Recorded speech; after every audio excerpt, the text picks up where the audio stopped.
When girls turn 18, they participate in the coming-of-age ceremony in the ancestral hall. Dressed in ceremonial clothes, they line up to enter, and when they come out, their faces show a mix of pain and joy. When my eldest sister turned 18, Grandma forbade her from attending. However, one night, she snuck into the hall. When she came out, she was limping and blood was dripping between her legs. Our village lay deep within the mountains hidden away from the outside world, where ruby mines ran through the earth. There was an old legend that said if one could craft an entire bed from ruby and sleep on it long enough, it would grant eternal youth. Ruby was rare and even harder to mine, but that was exactly why our village was so prosperous. Yet for all our wealth, our village was a strange place. There were no men here, only women. I had 2 older sisters, but I should have 3 older brothers as well. They were all drowned at birth. I witnessed the execution of a male infant once. The boy had just been born when they covered his mouth, not allowing even a single cry to escape. Men are born wicked. If their cries anger the mountain spirit, our clan will be destroyed. They carried him to the deep pool at the back of the mountain and tossed him in. The baby struggled for only a moment before sinking beneath the surface with a faint gurgle. I crept behind them and peered into the water. The pool was vast, filled with skulls that had been floating there for years. Some were so old they were little more than hollow, insect-eaten fragments. Grandma was the village chief, ruling over everything without challenge. No one dared to defy her. My eldest sister Lily was about to turn 18. Soon it would be time for her coming-of-age ceremony. However, Grandma, who had always doted on her, had forbidden her from attending. When my sister tried to protest, she was struck across the face.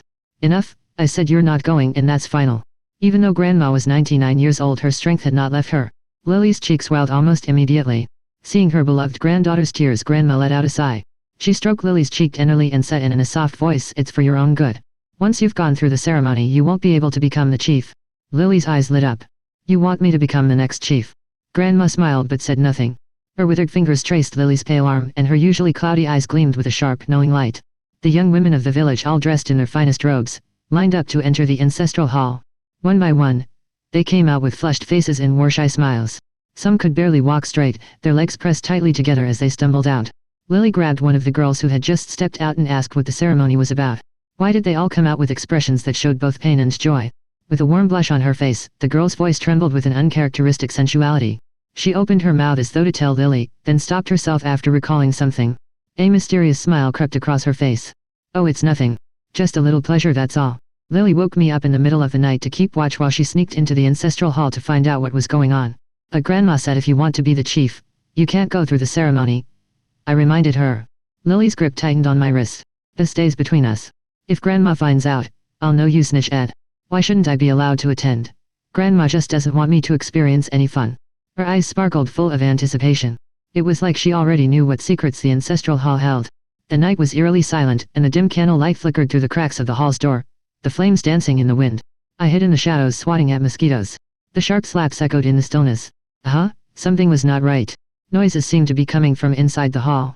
I heard soft sobbing too. It was Lily. Lily, are you okay? I thought something had happened to her, so I pushed the door to go in, only to find that she had locked it from the inside. I am fine. Her voice dragged with a strange, teasing rhythm. It was softer than the hum of cicadas on a summer night. The noises inside grew louder, and I could not shake the feeling something was wrong. I climbed up to a window to make sure she was safe. The window was too high. I could not see much of the room even if I stood on my tiptoes. Still, I could make out there were 4 thick iron chains tied to the pillars, rattling violently as though something was straining against them. I could see Lily sitting there in only her fitted undergarments. Her smooth back arched and undulated sensually, rising and falling in a steady rhythm.